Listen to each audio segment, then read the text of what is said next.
Kebenaran merupakan suatu aspek penting dalam kehidupan manusia maupun secara personal maupun politis. Tanpa kebenaran, hidup akan terasa sesak dipenuhi dusta, tipu muslihat, dan kemunafikan. Hal ini bertentangan dengan otentitas. Menjadi manusia harus berani mengatakan keberanian.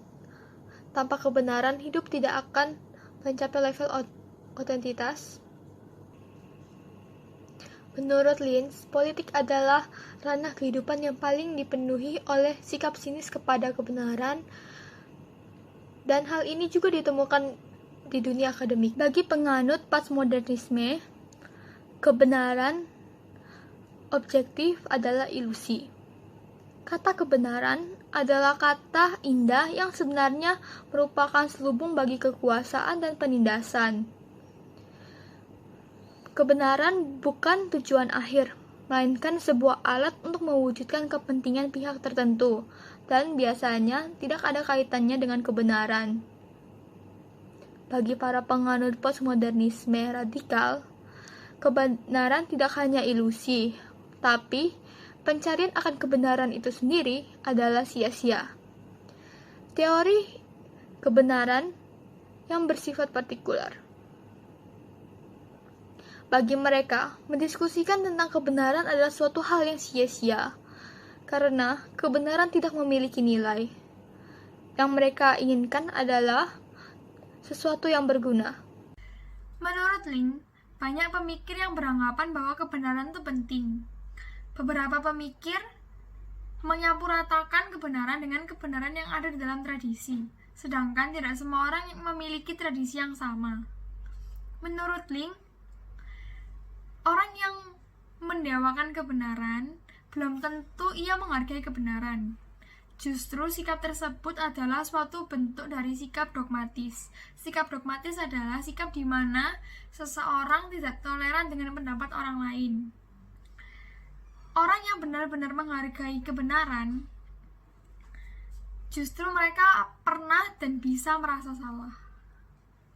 Kebenaran sulit didefinisikan. Begitu banyak pandangan yang saling bertentangan dalam proses mendefinisikan apa yang dimaksud dengan kebenaran.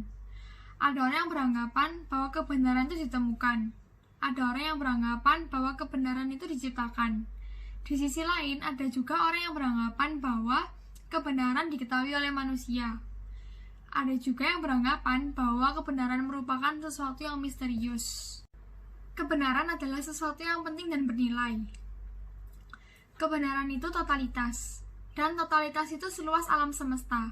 Tidak ada manusia yang mampu berpikir dan mengetahui tentang keseluruhan alam semesta.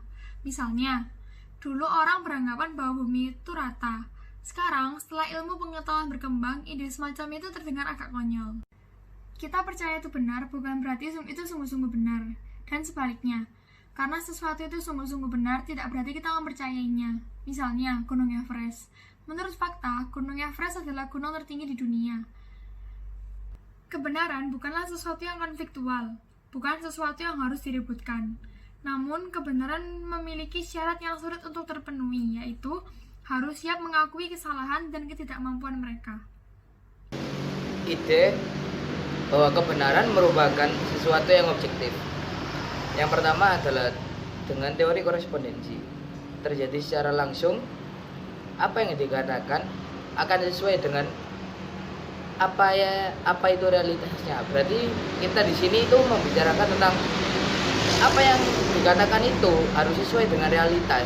Maksudnya seperti jika kita membicarakan tentang orang yang sedang mencuri, kita harus mempunyai bukti bahwa orang itu memang telah mencuri, bukan hanya omong kosong belaka. Teori kebenaran mempunyai berbagai macam teori.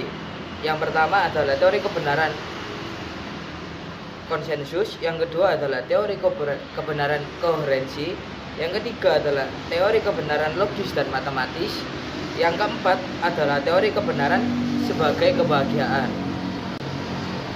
Dari berbagai macam teori itu yang akan kita bahas selanjutnya ada teori kebenaran sebagai kebahagiaan. Kebenaran dan kebahagiaan adalah hal paling berharga di dalam hidup. suatu hal yang sangat berharga di dalam hidup seseorang. Bahkan orang tersebut akan rela mati untuk mempertahankan hal tersebut. Jika seseorang sudah menganggap hal tersebut berharga, maka orang itu pasti akan mempertahankannya, dan apa yang orang itu lakukan semasa atau selama hidupnya akan ditujukan untuk apa yang ia cintai. Contoh, jika seseorang menginginkan suatu barang seperti sepatu, baju, perhiasan, tas, dan lain-lain sebagainya, itu bukan merupakan sebuah bentuk cinta, tetapi itu adalah sebuah hasrat yang bisa datang dan pergi dengan cepat. Sementara itu, jika kita mencintai sesuatu, maka kita akan membuat itu sebagai tujuan utama dalam hidup kita.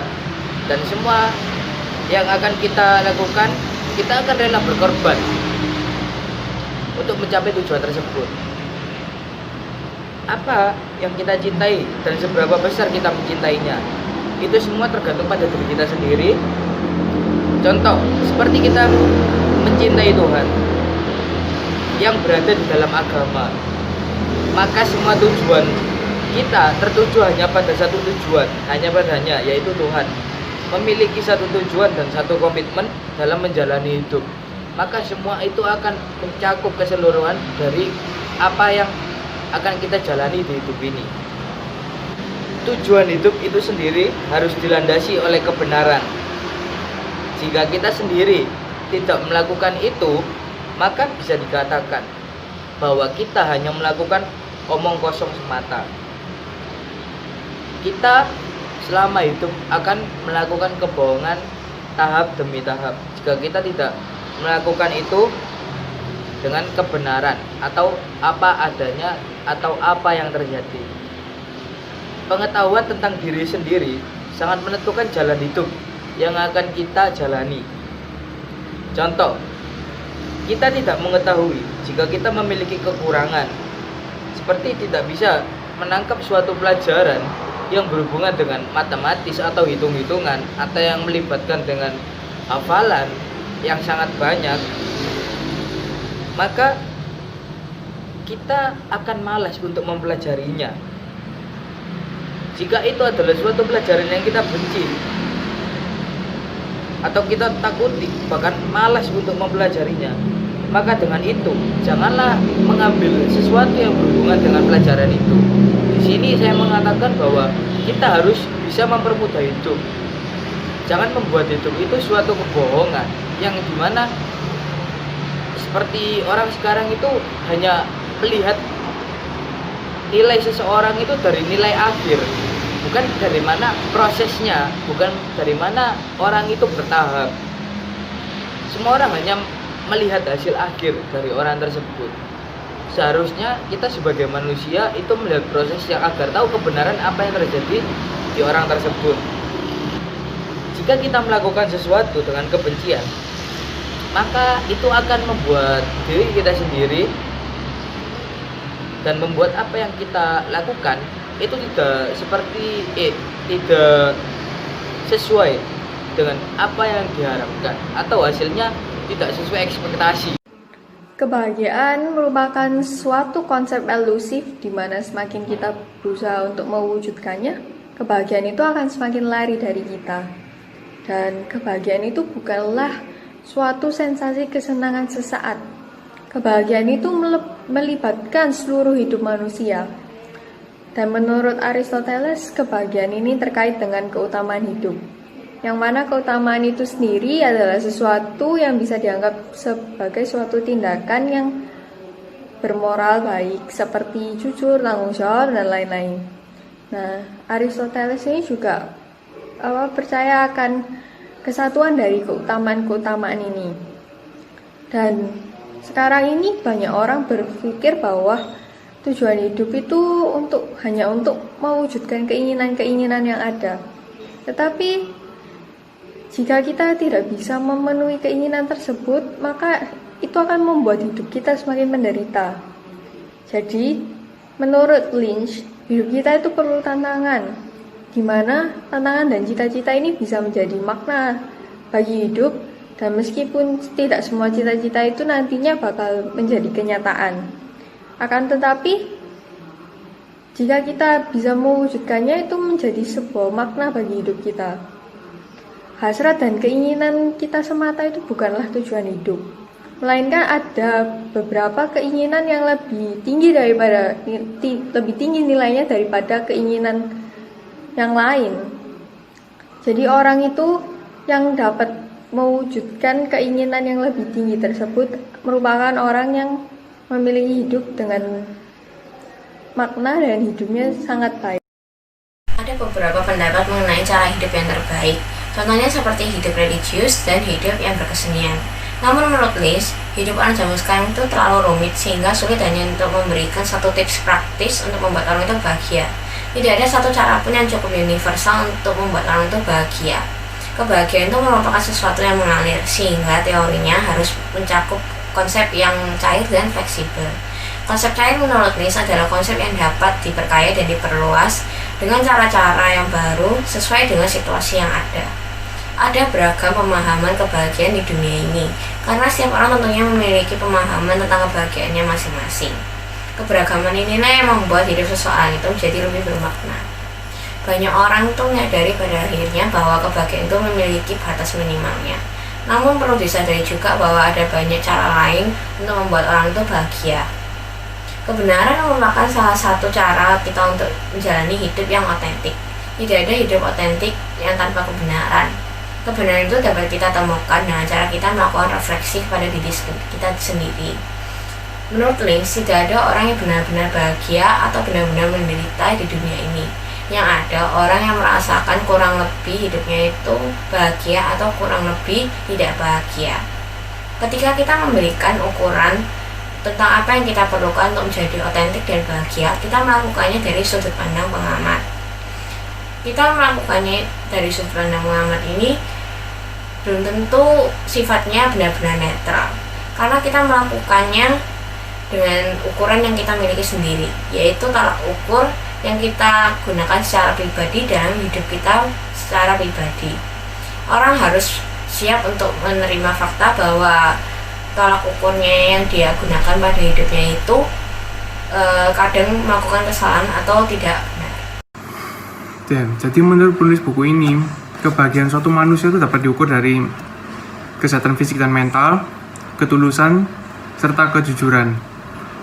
Namun di dunia ini masih ada kebudayaan yang menolak hal tersebut sebagai tolak ukur kebahagiaan suatu manusia. Karena di dunia ini masih terdapat banyak beraneka ragam kebudayaan dan mereka memiliki pola pikir yang berbeda-beda dan mereka memiliki pembenaran dalam makna-makna tersebut tentang kebahagiaan manusia. Ya, saya akan menjelaskan bab 5 tentang manusia dan hasrat. Setiap manusia itu adalah manusia yang otentik dan mereka pasti memiliki sisi gelap juga. Salah satunya adalah hasrat. Mereka kadang menginginkan si A, tapi pada dalam hati yang dalam mereka juga menginginkan si B. Kadang manusia itu juga terjebak dengan hasratnya yang mereka inginkan itu. Nah, menurut Blackburn, hasrat yang paling dasar itu adalah hasrat seksual. Jika kita mendengarkan hasrat itu selalu dihubungkan dengan seks. Nah, alasan orang melakukan seks itu ada berbagai macam. Seperti yang pertama, untuk mendapatkan keturunan. Yang kedua, untuk meningkatkan karir. Yang ketiga, untuk mendapatkan uang. Dan yang keempat juga ada menunjukkan bahwa dia bisa melakukan hal itu. Seks itu ada baik buruknya bila dilakukan. Orgasme dapat dikatakan sebagai momen kenikmatan yang dapat dikatakan sebagai tujuan puncak. Sebagai manusia, pada dasarnya, manusia itu tidak akan pernah merasa puas jika belum mencapai tujuan akhirnya. Menurut Blackburn, sumber kenikmatan itu adalah prosesnya. Tujuan utama seks, prosesnya. Jadi, hal seperti ini tuh bisa diaplikasikan dalam kehidupan, di mana yang dinikmati itu adalah upaya dan jerih payah dalam mencapai tujuan akhir atau kenikmatan itu. Secara biologis, hasrat itu adalah rangsangan seksual, tapi menurut Blackburn tidak tepat, karena orang bisa mempunyai atau merasakan rangsangan seksual tapi tidak memiliki hasrat. Hasrat sendiri berarti suatu kondisi psikologis yang memiliki tujuan tertentu. Tujuannya adalah kenikmatan. Contohnya saat berhubungan seks, bukan sekedar orgasme, tapi kenikmatannya selama melakukan hubungan itu menuju orgasme. Di sini bisa berarti dua macam kenikmatan, yaitu kenikmatan pada prosesnya atau kenikmatan akhir itu sendiri. Blackburn mengatakan hasrat secara esensial adalah antisipasi dari kenikmatan aktivitas seksual. Hasrat dan filsafat. Yunani kuno memiliki perhatian yang besar terhadap seks. Menurut Pythagoras, waktu yang terbaik untuk melakukan hubungan seks adalah saat manusia mau memperlemah dirinya sendiri. Menurut Hippocrates, bapak ilmu kedokteran, dan Platon, filosof terbesar, seks itu berbahaya karena menghabiskan banyak tenaga. Menurut Hesiodotus, hasrat itu terkait dengan eros, sedangkan eros adalah musuh akal budi. Menurut filsafat timur atau Tao, seks itu dilambangkan sebagai keabadian jiwa manusia. Pada tulisan Tao tertulis, Kaisar Kuning itu menjadi abadi setelah bercinta dengan 1.200 wanita. Lalu Peng Tu, seorang Taois bijak, dia bercinta dengan 10-20 wanita, dan ia hidup sehat sampai tua. Di sini, hasrat itu berarti sebagai dorongan aktif untuk mendapatkan kenikmatan yang pada akhirnya itu menghancurkan diri sendiri. Thomas Hobbes, seorang filsuf Inggris, mengatakan bahwa kondisi alamiah manusia itu perang semua melawan semua, yang berarti makhluk yang saling menghancurkan satu sama lainnya. Hasrat itu tidak hanya kenikmatan seksual, tapi ada juga kenikmatan dalam pikiran, di mana ini sesuai dengan gabungan dua nafsu bersama, yaitu membuat nikmat orang lain atau dibuat nikmat oleh orang lain. Menurut Hobbes, ini tuh bukan sesuatu yang seksual, tapi kenikmatan pikiran. Hasrat itu seperti membuat musik bersama. Adanya gabungan atas kenikmatan dan tanggapan, dan disebut sebagai kesatuan Hobbesian. Badan itu memberikan peranan terhadap kenikmatan, tetapi tidak sebatas itu saja, karena kenikmatan pikiran itu juga penting. Saat si penikmat itu tidak hanya menikmati pemberian orang, tetapi dia juga menikmati karena dia bisa memberikan kepada orang lain, dan ini itu disebut sebagai timbal balik. Nah, timbal balik ini memberikan suapan kenikmatan yang besar pada hasrat. Orgasme itu diibaratkan sebagai pengalaman kesatuan. Contohnya itu saat bermain musik bersama. Jadi yang pertama itu ada gitar, lalu disambung dengan bass, keyboard, drum, vokal, dan keutuhan dari semua ini itu menciptakan perasaan penuh dan satu. Menurut Blackburn, seks itu adalah percakapan bermutu. Tubuh berperan dalam percakapan, dan pikiran itu lebih bermain peran. Kenikmatan yang diperoleh ketika berhubungan dan percakapan bermutu adalah perasaan penuh dan utuh.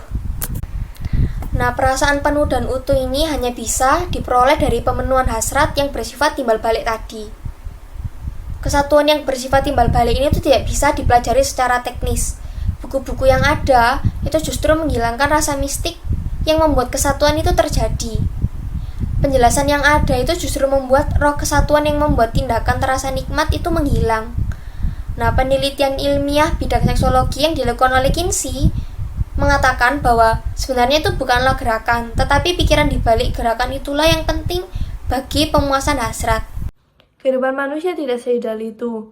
Kebosananlah yang sering menjadi masalah.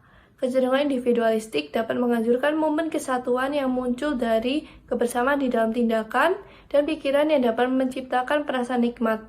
Rasa malu, kecurigaan, dan prasangka dapat mengganggu dan memutus relasi timbal balik karena rasa malu dapat menciptakan sikap tertutup dan prasangka membuat orang tidak mampu saling menafsirkan satu sama lain. Kepatuhan yang berlebihan dapat menyebabkan sikap berpura-pura merasakan kenikmatan yang dapat merusak seluruh proses. Kenikmatan pemuasan hasrat terletak pada perasaan utuh dan satu yang dapat muncul akibat relasi timbal balik. Momen ini faktual dan ideal, yang berarti momen ini sungguh terjadi dan bisa lumpuh akibat gangguan-gangguan yang ada. Dengan memahami hasrat manusia, dorongan pada kenikmatan dalam kesatuan dan relasi timbal balik, maka kita dapat memahami hasrat manusia. Hasrat adalah sumber kebahagiaan yang dapat membuat manusia semakin manusiawi. Sebagai manusia, kita harus memahami hasrat manusia kita dengan baik dan dapat mengatur antara hasrat dan godaan setan yang dapat menyesatkan kita.